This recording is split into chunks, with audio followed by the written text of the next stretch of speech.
तो इस दौरान जिस तरीके से ये हिंसा हुई है उसके बाद मुख्यमंत्री योगी आदित्यनाथ इस दौरान सख्त एक्शन में नजर आ रहे हैं और सत्ता पक्ष ने विपक्ष एक दूसरे पर जमकर आरोप इस दौरान लगा रहा है। सत्ता पक्ष का कहना है कि जो भी उपद्रवी हैं उनको बख्शा नहीं जाएगा। विपक्ष कह रहा है कि उपचुनाव हो या फिर उन सभी को दबाने की कोशिश यहां पर की जा रही है। जो वाकई में यहां पर दोषी हैं उनको बचाने की कोशिश की जा रही है। इसी पर खास चर्चा के लिए मेरे साथ में कुछ मेहमान जुड़े, उनका परिचय आपसे करा देती हूँ। चंद्रमोहन चौबे प्रवक्ता बीजेपी हमारे साथ में जुड़ चुके हैं और साथ ही अभिषेक अहलावत पॉलिटिकल एक्सपर्ट हमारे साथ में जुड़ चुके हैं। चंद्रमोहन जी, आप ही के पास में आते हुए आखिरकार क्योंकि एक तरफ तो पोस्टर लगाने की बात मुख्यमंत्री योगी आदित्यनाथ की तरफ से की गई है कि जो भी उपद्रवी हैं उनके पोस्टर लगाए जाएंगे, सरकारी संपत्ति को जितना नुकसान पहुंचाया गया है उसकी भरपाई करेंगे, लेकिन विपक्ष खास करके समाजवादी पार्टी की बात करें तो डिंपल यादव कह रही हैं कि इस दौरान इस पूरे उपचुनाव को दबाने की कोशिश की जा रही है और यही वजह है जो असली यहां पर आरोपी हैं उनको बचाने की कोशिश यहां पर की जा रही है। देखिए पंकज जी, अगर आप इस पूरे घटनाक्रम को देखेंगी तो आपको खुद ही आकलन लग जाएगा कि सच क्या है और झूठ क्या है। न्यायपालिका का आदेश सर्वे का था। न्यायपालिका के द्वारा चयनित लोग, एक टीम जो बनी थी, कमेटी बनी थी, वो लोग वहां गए थे और वो सर्वे का काम वहां चल रहा था। लेकिन बाहर किस प्रकार से किन लोगों ने या जिन लोगों ने लोगों को उकसाया, लोगों को भड़काया, वो स्पष्ट देखने में आ रहा है। और देखिए, कानून व्यवस्था बिगाड़ने का उत्तर प्रदेश में किसी को अधिकार नहीं है, चाहे कोई भी हो, चाहे वो सत्ता दल का हो या विपक्ष का हो या अन्य कोई अपराधी हो, दंगाई हो या आतंकवादी हो। जो जैसा करेगा उसके ऊपर कानून के आधार पर जो भी कानून सम्मत होगा वो उसके ऊपर कार्रवाई, सख्त से सख्त कार्रवाई होगी। और 2017 से आप देख रही होंगे कि लगातार ऐसी कार्रवाई हो रही है और निश्चित तौर पर ऐसे लोगों के ऊपर सख्त से सख्त जितनी भी कार्रवाई होगी वो होगी, क्योंकि उत्तर प्रदेश को जलाने का अधिकार किसी को नहीं है। उत्तर प्रदेश को दंगा में झोंकने का अधिकार किसी को नहीं है। उत्तर प्रदेश में भय का वातावरण पैदा करने का अधिकार किसी को नहीं है। चाहे जो भी लोग हो, चाहे वो राजनीतिक दल हो, चाहे अपराधी हो, जो भी इस प्रकार का कोशिश करेगा, कानून तोड़ने की कोशिश करेगा, तो कानून के दायरे में रहकर प्रशासन और सरकार उनके ऊपर सख्त से सख्त कार्रवाई करेगी। ठीक है चंद्रमोहन जी, वापस लौटूंगे। अभिषेक अहलावत भी हमारे साथ में जुड़े हुए हैं, पॉलिटिकल एक्सपर्ट है। अभिषेक जी, क्या लगता है, क्योंकि एक तरफ हिंसा तो हुई है 24 तारीख को, लेकिन अब उसके बाद एक बयान सामने आ रहे हैं, चाहे अखिलेश यादव की बात करें या फिर दूसरे और मंत्रियों, सत्ता पक्ष के मंत्रियों की बात करें, वो सीधे तौर पर कह रहे हैं सत्ता पक्ष की यहाँ पर वर्चस्व की लड़ाई थी और ये वर्चस्व की लड़ाई इतनी बड़ी है कि यहाँ पर हिंसा भड़क गई और इसी का सपोर्ट जो है वो अब कर रही है सरकार। वही विपक्ष इस चीज के लिए कह रहा है कि फालतू में ही दूसरे लोगों को फंसाया जा रहा है, असल में जिन पुलिसकर्मियों ने गोली चलाई उन पर कोई कार्रवाई नहीं है। आपको क्या लगता है जिस तरीके से इस पर राजनीति हो रही है? देखिए पंकज जी, मैं ये कहना चाहता हूं कि इस समय सरकार भी, मुझे ऐसा लगता है कि स्थिति की गंभीरता को समझ नहीं पा रही है। आप समझिए कि जब ये उपचुनाव चल रहे थे, उपचुनाव से मात्र 24 घंटे पहले अखिलेश यादव इन सब ने ईसी के माध्यम से विवाद उठाना शुरू कर दिया था कि मुस्लिम महिलाओं का बुर्का उठाकर चेकिंग ना हो। इसके पीछे कारण क्या था? उनको ये दिखना शुरू हो गया था कि मुस्लिम महिलाएं बीजेपी को वोट दे सकती हैं, मुस्लिमों में कहीं ना कहीं दरार आ रही है। उन्हें लग रहा था कि कहीं मुस्लिमों का जो उनका किला था, जो मजबूत किला था, वो कहीं दरकने लगा है। उनको इसका एहसास होने लगा था। रिजल्ट आते ही उन्हें इस बात पे विश्वास हो गया कि जब आप देखते हैं कि ऐसी सीटों पर जहां पे मुस्लिम मेजोरिटी में है और तब भी एक बीजेपी का व्यक्ति इलेक्शन जीत जाता है, तो इनके जो डर था वो इनका डर सच साबित हो गया कि बीजेपी जो है कम ही सही, चाहे 1% ही सही, कहीं ना कहीं इनके किले में एक दरार डालने में कामयाब हो गई है। अब ये उसको रिपेयर करने के लिए ये साजिश की जा रही है। बीजेपी के शासन में न्याय का शासन है। जो गलती करेगा वो गलती भरेगा। इनके विधायक आम मुस्लिमों को, आम जनता, जो मुस्लिम भावनाओं को, जो बेचारा अनपढ़ है, जो ठेली लगाता है, उनको बहला फुसलाकर उनसे ऐसी गलतियां करवा रही है। पुलिस सख्त से सख्त कार्रवाई करेगी और इसका फायदा ये केवल इस तरीके से लेंगे, ये बकवास कर रहे हैं कि पुलिस कर रही है अत्याचार, पुलिस कर रही है न्याय। अब ये न्याय साबित होना चाहिए। जो मुस्लिम इसमें लिप्त नहीं थे उन सबको इनाम देना चाहिए, उनको हेल्प करनी चाहिए, और जो लिप्त थे उनको पब्लिकली इस तरीके से उनको बाइकआउट करना चाहिए कि एक एग्जाम्पल सेट हो, दोबारा कोई ऐसी गलती करने के लिए तैयार ना हो। तो बीजेपी को, मेरा मानना है कि मेरी सरकार को, जो बीजेपी सरकार जो है, इसको और ज्यादा थोड़ी सी इससे दूरदर्शिता से काम लेना चाहिए। अपने अधिकारियों पे यहाँ पे भरोसा दिखाना चाहिए। अनुज चौधरी जी, जिनके पैर में गोली लगी, ऐसे ऐसे बहादुर जाबाज अधिकारी जिन्होंने अपनी जान पे खेल कर, अगर कांग्रेस की सरकार होती, मैं गारंटी देता हूं, मलियाना का किस्सा याद है, अगर किसी को गूगल पे सर्च कर ले, मलियाना में क्या किया था जब कांग्रेस की सरकार थी मुस्लिम्स के साथ। पुलिस ने लाइन में खड़े करके गोलियों से उड़ा दिए थे मुस्लिम।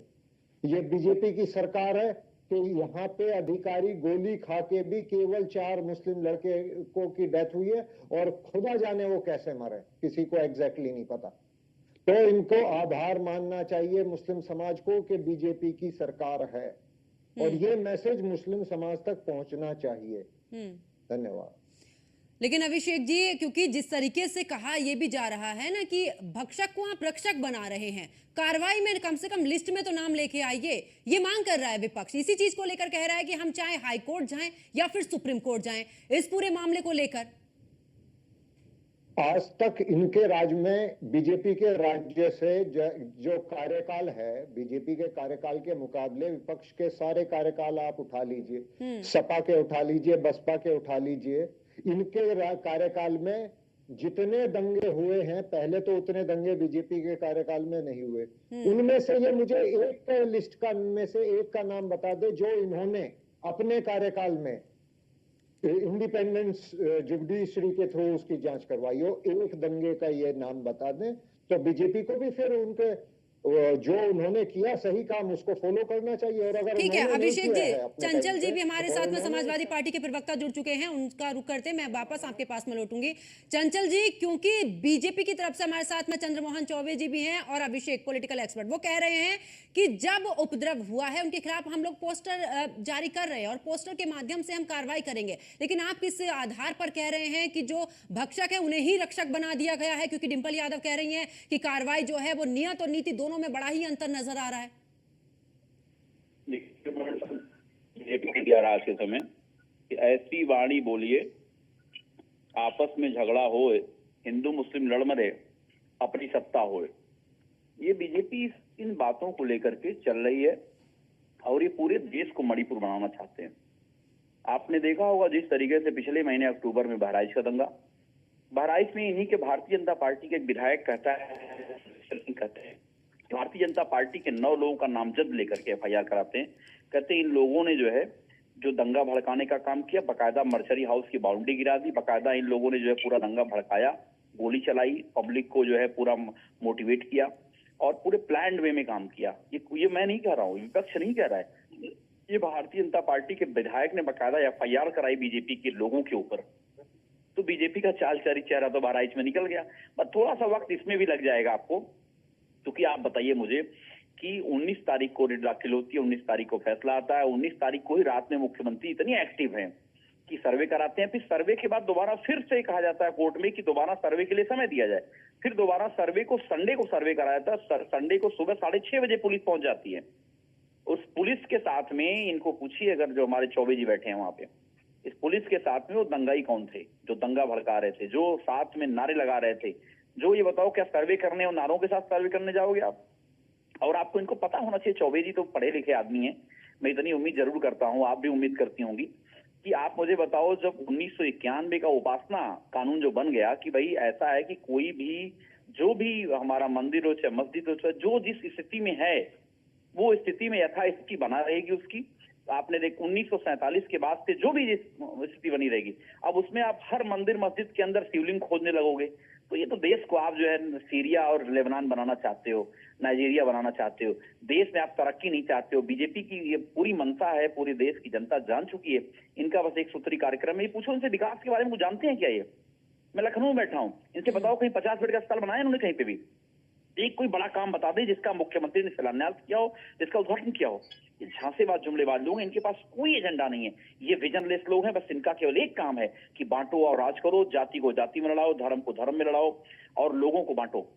और मैं आपको बता दूं, हाँ। आप सोचो अगर मुख्यमंत्री जी की नैतिक जिम्मेदारी बनती थी, कम से कम डीएम एसपी को हटाना चाहिए था, वहां पे सस्पेंड करना चाहिए था, उनके खिलाफ कार्रवाई करनी चाहिए। और जो पुलिस वाले जो सरेआम जो पिस्टल लेके शूटिंग कर रहे थे, उनके खिलाफ भी कार्रवाई करते हो। जो दंगाई उनके खिलाफ भी कार्रवाई करनी चाहिए। मैं कह रहा हूँ जो मरे हुए लोग उनके प्रति हमारी संवेदना है और पुलिस को इस बात की तहकीकात करनी चाहिए कि निर्दोष लोग मारे गए हैं। आपने देखा होगा जिस तरीके से। और मैं कह रहा हूं कि जब सर्वे करने के लिए आप जा रहे हो, जान रहे हो दंगा हो सकता है, तो पुलिस कहां गई आपकी, एलआईयू कहां गया आपका, इंटेलिजेंस कहां गया? लेकिन सारे के लेकिन सारे चंचल मोर्चे जी, पे- चंचल जी, मैडम, बीजेपी सारे के तो सारे सीधे तौर मोर्चे पर पे ये भी कह रही है ना कि वहां के चाहे सांसद हो या फिर विधायक हो, दोनों समाजवादी पार्टी की तरफ से हैं और दोनों के बीच में वर्चस्व की लड़ाई है और ये वर्चस्व की लड़ाई ही जनता पर भारी पड़ी है। उनका तो सीधे तौर पर ये कहना है और कह भी रहे हैं कि हम तो कार्रवाई भी कर रहे हैं, हम तो पोस्टर भी जारी करेंगे और सार्वजनिक तौर पर करेंगे। अच्छा मैडम, एक चीज बताओ आप, मैंने कहा कि विधायक सर्वेश्वर सिंह विधायक जो बहराइच के, उन्होंने बकायदा नामजद एफआईआर कराई है। यहाँ तो पुलिस एफआईआर करा रही है हमारे सांसद के खिलाफ, जो सांसद था ही नहीं उस दिन। सांसद जी हमारे बेंगलोर में थे और वहीं दंगा भड़का दिया उन्होंने। अरे तो ये भाजपा वाले क्या कर रहे हैं, इनका एलआईयू क्या कर रहा है? तो पूरी बातें मैडम ये है, ये भाजपा के लोग हैं। ठीक है, इनका चेहरा जो है बेनकाब हो जवाब चुका ले है। लेती हूँ। चंद्रमोहन जी जवाब दीजिए, क्योंकि जिन नहीं, विधायकों को चंचल- लेकर आप एलिगेशन लगा रहे हैं, जिनको लेकर आप कह रहे हैं, आरोप लगा रहे हैं कि विधायक और सांसद के बीच की जो वर्चस्व की लड़ाई है यही भारी पड़ी है, और वो तो कह रहे हैं, वो तो दरकिनार कर रहे हैं उस पूरे आरोपों को। नहीं, चंचल जी जो है न्यायपालिका में कितना विश्वास रखते हैं ये तो हमें नहीं पता, लेकिन भारतीय जनता पार्टी अथवा भारतीय जनता पार्टी की सरकार न्यायपालिका में पूरी तरह से आस्था रखती है और विश्वास रखती है। वो हमारा दो चेहरा नहीं है, हमारा एक ही चेहरा है कि वहां पर भारतीय जनता पार्टी ने सर्वे करने के लिए नहीं भेजी थी टीम, कोई टीम नहीं बनाई थी, वो न्यायपालिका ने बनाई थी और न्यायिक लोग वहां पर गए थे और वो सर्वे का काम करने गए थे, कोई दंगा भड़काने नहीं गए थे। लेकिन हाँ, समाजवादी पार्टी के लोग वो हैं जो हमेशा दंगा भड़काने वालों के साथ, कभी ये दंगा पीड़ित या अपराधियों के द्वारा पीड़ित लोगों के पक्ष में कभी खड़े नहीं मिलेंगे आपको। हमेशा दंगाइयों को, उपद्रवियों को, आतंकवादियों को संरक्षण देते हैं, ये आतंकवादियों पर से मुकदमे वापस लेते हैं। ये पूरा इतिहास रहा इनका, चाहे सीआरपीएफ कैंप पर हमला हो, चाहे संकट मोचक मंदिर पर हमला हो, चाहे लखनऊ की कचहरी पर हमला करने वाले लोग हों, ये उनके ऊपर से मुकदमे हटाते हैं और उनका संरक्षण देते हैं। इनके स्वयं के जो है राष्ट्रीय अध्यक्ष जी एक अपराधी से तो जाके उसके घर पे हाथ मिलाते ही थे और जाकर उन्होंने उसके कुत्तों से भी हाथ मिलाया था। तो आप सोचिए, या प्रदेश की जनता भली भांति जानती है इनका चेहरा कि ये लोग हमेशा दंगाई, जो दंगा भड़काने वाले होते हैं, जो आतंकवाद बढ़ाने वाले लोग होते हैं, जो गुंडागर्दी बढ़ाने वाले लोग होते हैं, उनका तो संरक्षण रहता है। कभी ये न्यायपालिका के पक्ष में नहीं बोलते। न्यायपालिका अगर इनके विरोध में फैसला आ जाए तो तुरंत ये उसके ऊपर भी आरोप लगा देते हैं। और देखिए, चाहे ये कुछ भी कर ले, आरोप लगा ले, चाहे कुछ भी कर ले, जो भी कानून को अपने हाथ में लेगा, जो कानून व्यवस्था के ऊपर प्रश्न चिन्ह लगाएगा या कानून को अपने हाथ में लेगा, उसके ऊपर सख्त से सख्त कार्रवाई होगी। जो लोग दूसरे का घर जलाएंगे, दूसरों के घरों का नुकसान करेंगे, सरकारी संपत्ति का नुकसान करेंगे, उनसे ही, दूसरे से नहीं, उन्हीं से उसकी जो है भरपाई भी कराई जाएगी। ये नहीं कि वो मुकदमा उनके ऊपर चले और बाहर आए। बिल्कुल। और चंद्रमोहन जी, अभिषेक जी और चंचल जी, मुझे यहीं पर ही इस चर्चा को समाप्त करना होगा।